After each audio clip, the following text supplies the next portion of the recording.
Bueno, hoy estoy feliz porque estamos estrenando nueva serie. La serie pasada fue tremenda, ¿o no? ¿Dios habló? ¿Sí? Bueno, pero con Dios lo mejor está por venir. Entonces yo creo que esta serie todavía va a estar mejor. Y a lo largo de esta serie vamos a estar estudiando un capítulo de la Biblia que creo que es uno de los capítulos más hermosos que encontramos en la Biblia. Además, no solamente es hermoso, sino que es la palabra que Dios nos dio a nosotros como iglesia. Desde antes de que arrancara Full Life, el Señor nos dio esta palabra diciéndonos, esto es lo que quiero que sea Full Life. Y me refiero al Salmo 23. Amén. El Salmo 23 dice esto, dice, el Señor es mi pastor, nada me falta. En verdes pastos me hace descansar, junto a tranquilas aguas me conduce, me infunde nuevas fuerzas, me guía por sendas de justicia, por amor a su nombre. Aun si voy por valles tenebrosos, no temo peligro alguno, porque tú estás a mi lado. Tu vara de pastor me reconforta. Dispones ante mí un banquete en presencia de mis enemigos. Has ungido con perfume mi cabeza, has llenado mi copa a rebosar. La bondad y el amor me seguirán todos los días de mi vida, y en la casa del Señor habitaré para siempre. Oiga, palabras hermosas y profundas. Y es justamente la relación a la cual nos invita Dios. El tipo de relación que Él quiere tener con cada uno de nosotros. Una relación donde Él cuida de nosotros, donde podemos contar con su guianza, con su fidelidad, con que Él va a cubrir cada una de nuestras necesidades, las va a suplir, con que Él va a tener ese tipo de amor con cada uno de nosotros y podemos esperar de Él ese tipo de compromiso. Y para hacerlo el Señor hace uso de un símil. Y ese símil de la relación pastor-oveja, para que de esa manera entendamos la relación intencional que Dios tiene para con cada uno de nosotros. Ahora, cuando nosotros miramos la Biblia, nos damos cuenta que la Biblia está compuesta por diferentes libros que todos son inspirados por el Espíritu Santo de Dios. Amén. Pero gran parte de la terminología que se usa en la palabra de Dios hace uso de un lenguaje rural, donde hace uso de ejemplos del campo, de fenómenos naturales. Y históricamente hablando, las personas que fueron usadas justamente para escribir esta palabra, siendo inspirada por el Espíritu Santo, pues eran personas que vivían estos escenarios, que estaban familiarizados con estos temas. Pero no es el caso del día de hoy, porque gran número de las personas que leemos la Biblia tenemos más bien una procedencia urbana. Y estamos poco familiarizados con lo que son cultivos, tierras o animales y el cuidado que esto requiere. Y por esa razón nos perdemos de la profundidad de la revelación de la palabra. Porque no sabemos ni tenemos ni idea de nada de las ovejas, tampoco del trigo y tampoco de la tierra. Y recuerdo hace un tiempo atrás que le estaba compartiendo a una persona acerca de Dios y él cogió y me dijo, mira, hay algo que no me gusta de la Biblia.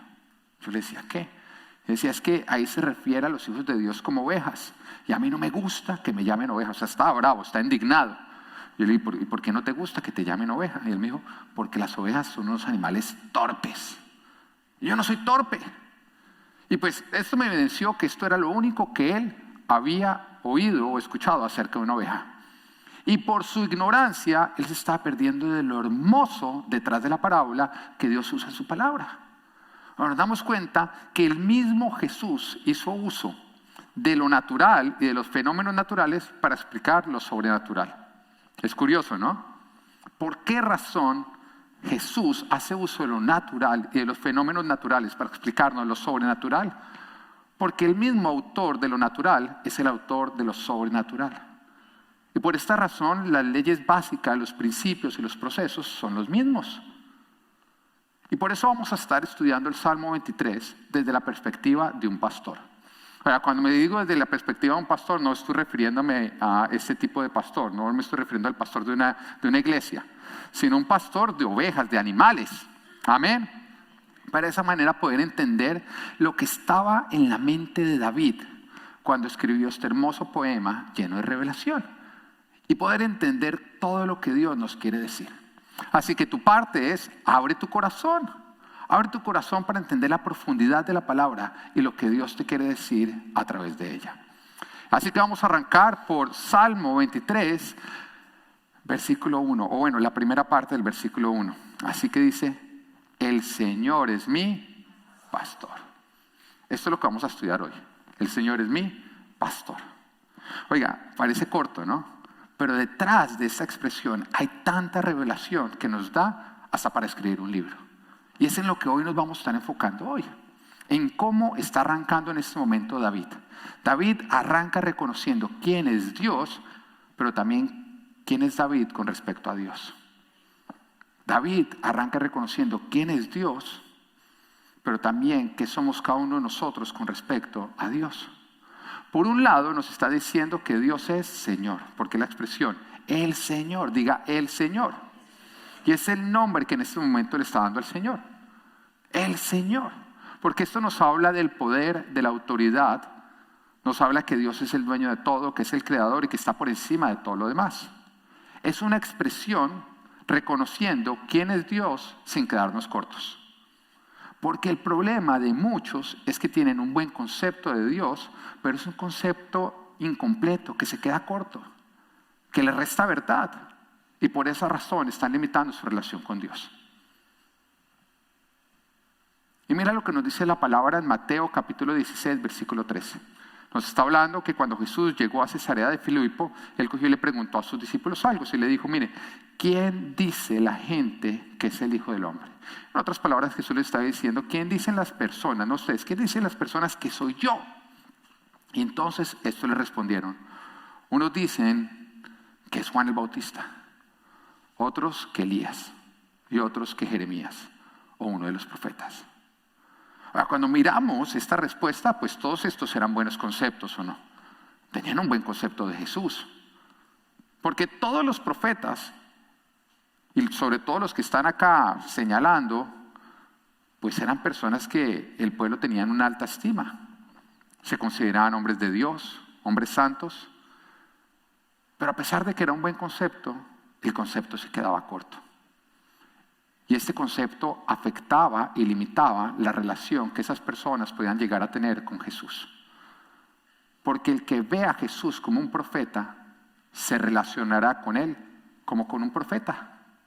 Y por lo tanto se va a perder de una relación con él de Dios, de Padre, de Redentor. Y para explicártelo, quiero contarte una historia. Había una oportunidad de un pastor cuya congregación empezó a tener problemas económicos y empezaban a acumular deudas. Estaban a punto de perderlo absolutamente todo. Así que en una reunión el pastor compartió con toda su congregación la situación que estaban viviendo. Le pidió a todos los miembros que se involucraran y que juntos hicieran parte de la solución. Pero al final del servicio se acercó un hombre que había ido a la reunión por primera vez y le manifestó al pastor cómo quería ayudarlo en esta situación. Sin embargo, este hombre estaba mal vestido, de hecho tenía el aspecto de una persona de la calle. Así que en ese momento el pastor pensó, oiga, este hombre tiene buenas intenciones. Sin embargo, creo que sus limitaciones son grandes. Pero aceptó la ayuda porque dijo, bueno, ninguna ofrenda, esto Dios lo recibirá en el cielo, y le señaló en dónde estaba el cajón de donaciones. Sin embargo, este hombre le insistió que no, que él necesitaba reunirse con el pastor para entender cuál era realmente el problema económico de la iglesia y cuál era la suma que ellos estaban debiendo. Pero el pastor estaba tan preocupado con todo lo que estaba ocurriendo que en ese momento no quiso ponerse a darle reuniones a este hombre y decidió menospreciarlo.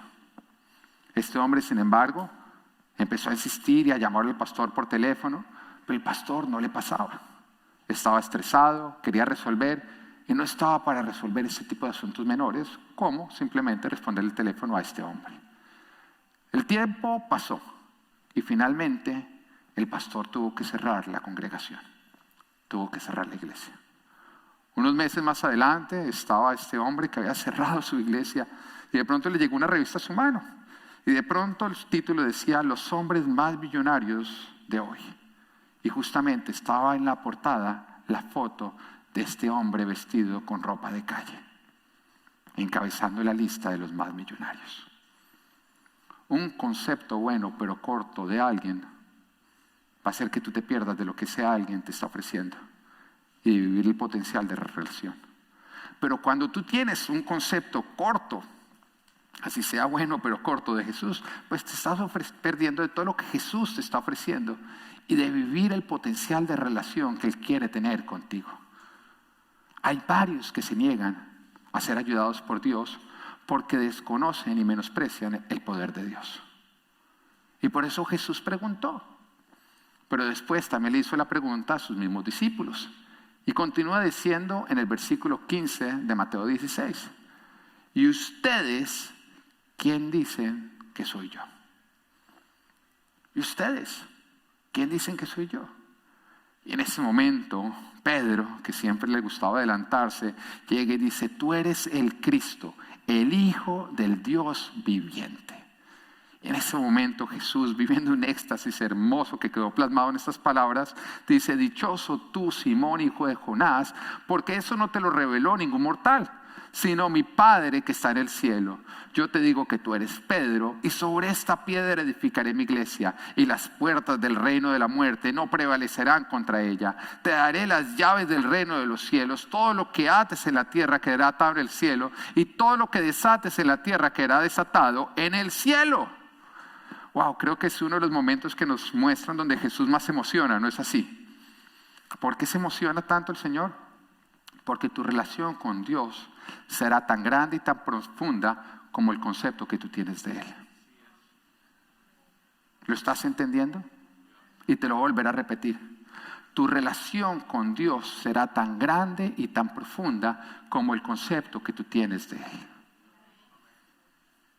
Pero eso también significa que si tu relación con Dios no es grande y no es profunda, es porque tienes un concepto incompleto de Él. Y por eso Dios te está invitando a que tú lo conozcas de una manera completa, no parcial.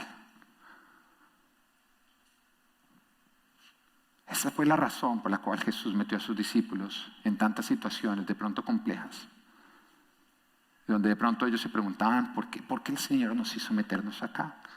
Porque nos damos cuenta que los metió en tormentas, en desiertos, en persecuciones, en dificultades económicas, en situaciones difíciles. Y de pronto tú te puedes sentir identificado. Estoy siguiendo al Señor, estoy siendo obediente, pero mire dónde me encuentro. El Señor metió a sus discípulos y te mete a ti en este tipo de situaciones para que al tú superar estas situaciones se amplíe el concepto que tú tienes de Él. Y de esa manera se amplíe también la relación que tú tienes con Él, para que tu relación con Él sea más grande y más profunda.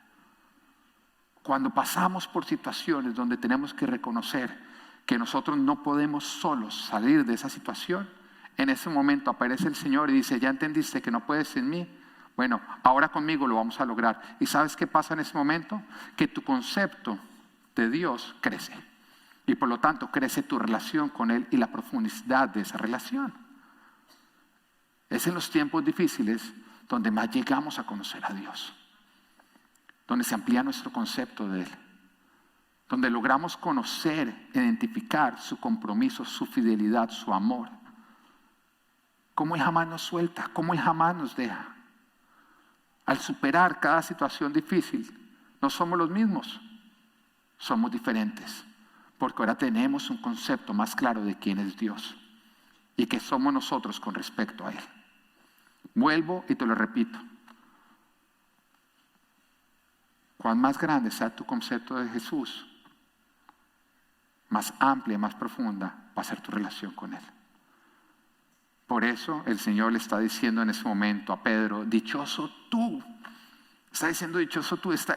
Por esta respuesta que tú me estás dando, por este concepto que tú tienes de mí, por tener el concepto correcto, porque no te quedaste corto como aquellos que simplemente me llaman profeta, podrás tener acceso a ser mi iglesia, a edificar mi iglesia, a que las puertas del reino de la muerte no prevalezcan contra ti, a recibir las llaves de mi reino, para que todo lo que ates en la tierra sea atado en el cielo, para que todo lo que desates en la tierra sea desatado en el cielo. Hay muchos que no han podido recibir las llaves del reino del cielo porque todavía no tienen un concepto correcto de Jesús. Porque es bueno, pero se queda corto. El concepto que debes tener de Jesús tiene que ser completo, o te pierdes de todo lo que Él te está ofreciendo. Porque tu relación con Dios será tan grande y profunda como el concepto que tú tienes de Él. Y acá nos damos cuenta que David está arrancando el Salmo reconociendo a Dios con un concepto completo, correcto. ¿Para qué? Para tener acceso a todo. Para tener acceso a toda la profundidad de esta relación. Y después de declarar quién es Dios, termina declarando el rol que lo une a Él con Dios. Después de decir, tú eres Señor, estás diciendo, pero no solamente eres Señor, eres mi pastor, lo cual me convierte en tu oveja. Pero es la forma en que Jesús se presenta. En Juan capítulo 10, versículo 11, Jesús dice, yo soy el buen pastor. Yo soy el buen pastor. Y Jesús a través de esta declaración nos está invitando a que nosotros seamos sus ovejas, para que de esa manera Él se convierta en nuestro dueño, para que nosotros seamos su propiedad, porque te voy a decir algo. Mi propiedad es mi problema. ¿Me entiendes? Mi propiedad es mi problema. O sea, si yo soy el dueño de mi carro se daña, ¿de quién es el problema? No es del carro, es mío o no. Si yo tengo una casa y es mi casa y la casa se daña, ¿de quién es el problema?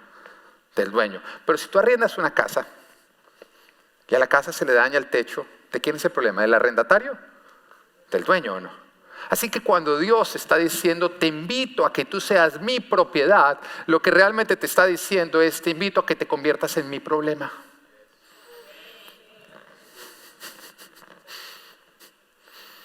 Qué rico es cuando estamos pasando por momentos difíciles, situaciones de las cuales no sabemos cómo vamos a poder salir de ellas. Y de pronto nos podemos voltear y recordar, verdad, no es mi problema, yo soy tu problema. Porque soy tu propiedad.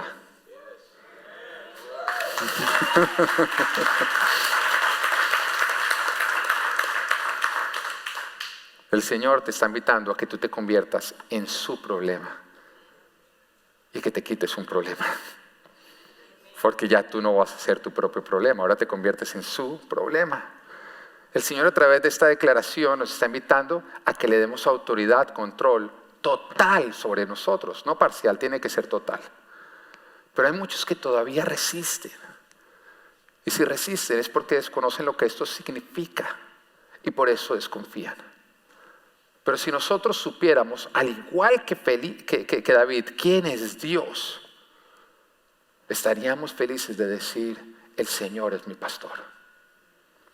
Ahora recordemos que David, quien fue usado para escribir esta palabra, pues fue justamente pastor. Pero no solamente fue pastor, fue hijo de pastor. Y fue conocido como el rey pastor. En otras palabras, si había un rol que él conocía, era el rol de pastor oveja. Y por lo tanto conocía la riqueza de que Dios fuera su pastor, su dueño, su cuidador. David sabía y había vivido que la vida de una oveja dependía de la clase de dueño que ésta tenía. Oye muy bien esto. La vida de una oveja depende de la clase de dueño que ésta tiene. Y si tú no eres propiedad de Dios, eres propiedad de alguien más. Y por lo tanto, el tipo de vida que tú vas a tener o estás teniendo es resultado del dueño que tú tienes. Y que este dueño sea diferente a Dios. Porque cuando una oveja tiene un dueño que es amoroso, que es cuidadoso, que es diligente, que es valiente, que es fiel y comprometido, pues esa oveja florece, prospera. Nada le faltaría. Aún en tiempos difíciles, esa oveja estaría bien.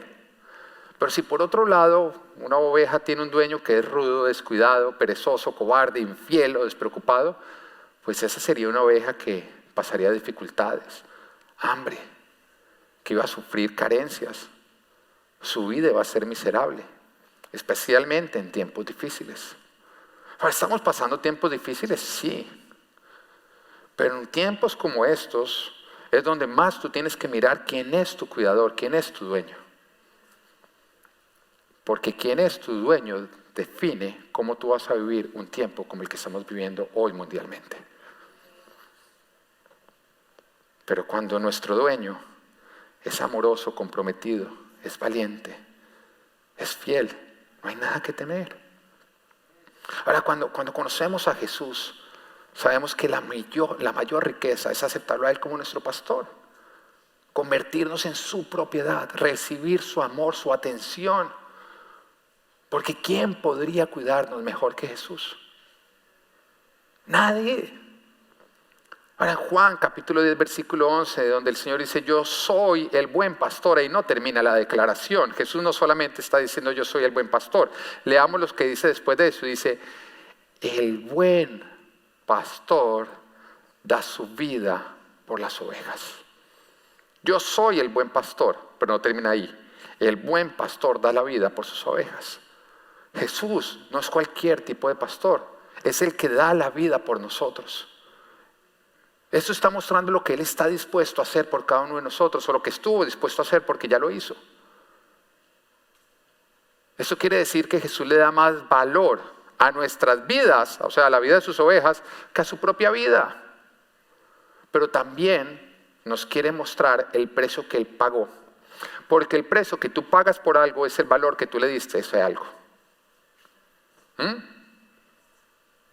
El precio que tú pagas por algo es el valor que tú le estás dando a ese algo. Ahora, de pronto alguna vez te ha pasado que has ido a buscar unos zapatos y de pronto tú los ves y dices, me encantan los zapatos, y de pronto te volteas y te das cuenta de un precio que no le caen más ceros, ¿no? Ahora, tú puedes tener dos tipos de reacciones. Una puede decir, uy, están soñando, eso no los vale. Pero de pronto tú llegas y dices, están caros, pero yo sé que lo valen. Y tú estás dispuesto a pagar ese precio. El precio que tú pagas por algo evidencia el valor que tú le das a ese algo. Y el precio que pagó Jesús por tenerte a ti fue su vida. Eso quiere decir que ese es el valor que el Señor te da a ti. Pero por otro lado, cuando nosotros obtenemos algo gratis, pues poco lo valoramos y poco lo cuidamos. Pero cuando obtenemos algo que nos ha costado, mejor dicho, como dicen, un riñón, pues ese algo le damos harto valor, ¿o no? Porque nos costó, sabemos lo que nos costó. Bueno, tú y yo le costamos a Jesús su vida. Ese es el valor que nos da y por lo tanto ese es el cuidado que también nos dará cada uno de nosotros. Otro dato curioso. Tú sabes que las ovejas, de todo, digamos, las propiedades animales, son los que requieren mayor cuidado. O sea, de toda la propiedad animal, estamos hablando de ganado, estamos hablando, no sé, de camellos, estamos hablando de todo. Las ovejas son las que requieren un mayor cuidado. Porque solas no pueden llegar a prosperar ni a florecer. Por sí mismas no pueden lograr nada. Y por eso, cuando un pastor las compra, sabe que es su responsabilidad lo que va a ocurrir con esas ovejas. Si él no es comprometido, esas ovejas no van a poder florecer. Por sí solas no pueden lograr nada. Pero mira lo que el Señor expresa acerca de nosotros en Juan capítulo 15, versículo 4. Nos dice, permanezcan en mí y yo permaneceré en ustedes. Así como ninguna rama puede dar fruto por sí misma, sino que tiene que permanecer en la vid, así tampoco ustedes pueden dar frutos si no permanecen en mí. El Señor lo deja saber una y otra vez, que sin Él nosotros no podemos prosperar y florecer. Un área de tu vida que tú no le has rendido completamente a Jesús es un área que no va a prosperar y no va a florecer.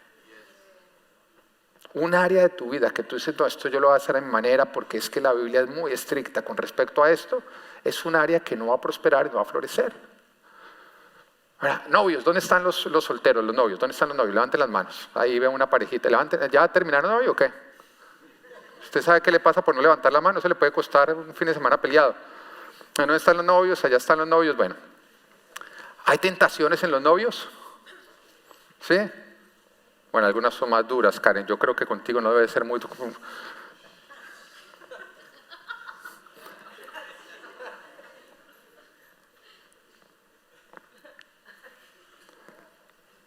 Cuando ustedes pasan por ese tipo de situaciones, ustedes se están enfrentando a si ustedes le rinden su relación a Dios o se le ven a su manera.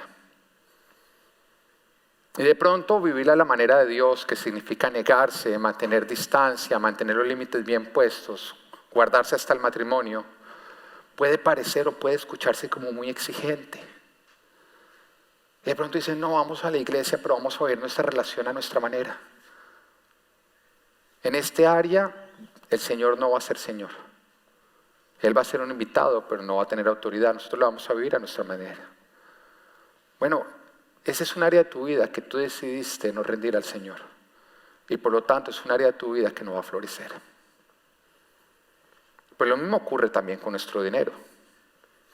Porque cuando escuchamos lo que la palabra de Dios nos dice que debemos hacer con nuestro dinero, se nos habla no solamente del diezmo, sino nos habla del otro 90%, de cómo lo debemos manejar. Puede ser que el Señor parezca muy estricto. No es que me toca darle siempre el 10% de todo lo que recibo. No, pero es que con el otro 90% me toca manejar presupuesto y además ser generoso y además trabajar íntegramente. Pero cuando tú no rindes un área de tu vida al Señor, ese área no va a florecer, no va a prosperar. Cuando tú decides ser el Señor de ese área de tu vida, tú estás decidiendo que el Señor no cuide ese área de tu vida y por lo tanto ese área no va a florecer, no va a prosperar. Porque el Señor te lo está diciendo. Que nosotros, por nosotros mismos, no podemos dar fruto. Solamente podemos dar fruto cuando nosotros nos sometemos y nos sujetamos completamente a Él. Sin Dios no vas a prosperar, no vas a florecer. Pero cuando tú permites, tú te conviertes en su oveja, Él se va a encargar de que tú prosperes, de que tú florezcas. Porque su propiedad es su problema. Ahora imagina por un momento que existen dos ranchos de ovejas. Por un lado está un rancho donde el dueño es descuidado, y por eso las ovejas son flacas, débiles, enfermas y llenas de parásitos. Pero justo al lado de este rancho nos encontramos con otro rancho donde su dueño es comprometido y por lo tanto las ovejas son robustas, fuertes, sanas y hermosas. Ahora, si las ovejas pudieran hablar, ¿qué crees que dirían las ovejas del rancho descuidado? Ellas dirían, ¿quién puede librarnos de este dueño? ¿Quién puede librarnos de este dueño? Bueno, este es un cuadro de los que no pertenecen al buen pastor. Y en lugar de eso, su pastor, su dueño, es el pecado, es Satanás, porque viven de acuerdo a sus propios caprichos. O tú vives obedeciendo a Dios, o tú vives obedeciendo a tus caprichos. Pero cuando tú obedeces tus caprichos, quiere decir que tus caprichos son tu pastor. Que tus caprichos se encargan de ti. Y por lo tanto no vas a prosperar ni vas a florecer. Una persona que desconoce a Jesús se rehúsa y rechaza el rendir completamente cada área de su vida a Él. Pero eso es simplemente porque desconoces el carácter. Y como desconoces a Jesús, lo confundes por un tirano que quiere quitarte todo lo divertido y todo lo que tú quieres en esta vida. Pero recuerda que el buen pastor, Jesucristo, es el que da la vida por nosotros. Él dio su vida para que nosotros tengamos vida. Si Él dio su vida para que nosotros tengamos vida, quiere decir que Él está más interesado en ti que en Él mismo.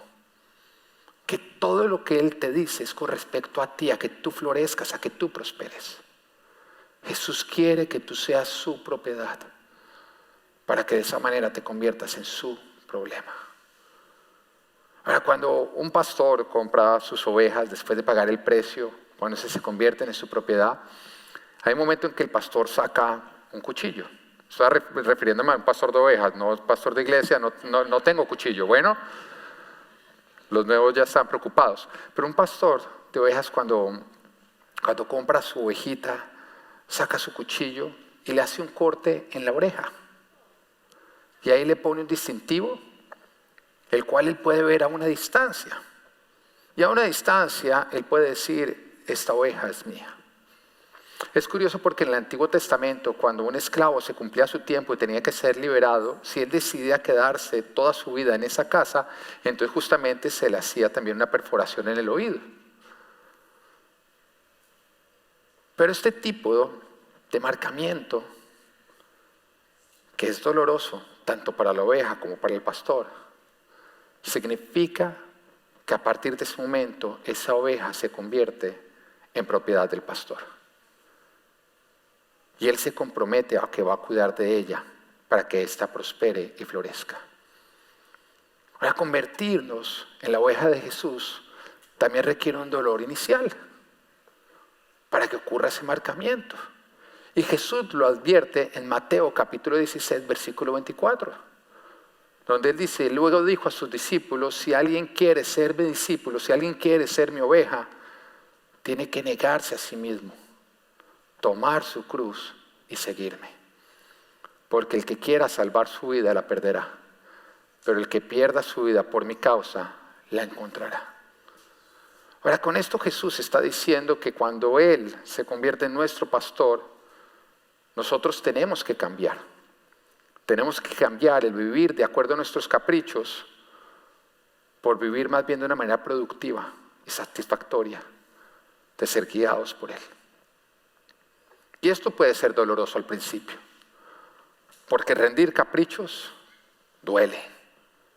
Cuando tú quieres hacer algo a tu manera, tú decidir no hacerlo, por más bien obedecerle a Dios, eso causa un dolor. Morir a nosotros, negarnos, cargar nuestra cruz, es doloroso. Pero es la forma en que nosotros somos marcados. Es absurdo. Nosotros no rendirnos a la dirección y el cuidado del Señor y esperar disfrutar de los beneficios de su pastoreo. Y esto pasa y es muy común, y en las iglesias. Personas que dicen, Señor, tú eres mi pastor, pero que viven de acuerdo a sus propios caprichos, no a la dirección de Dios. Y hoy el Señor te dice, o perteneces o no perteneces. O perteneces o no perteneces. Pero no esperes que Dios haga florecer un área de tu vida que tú no has rendido a Él.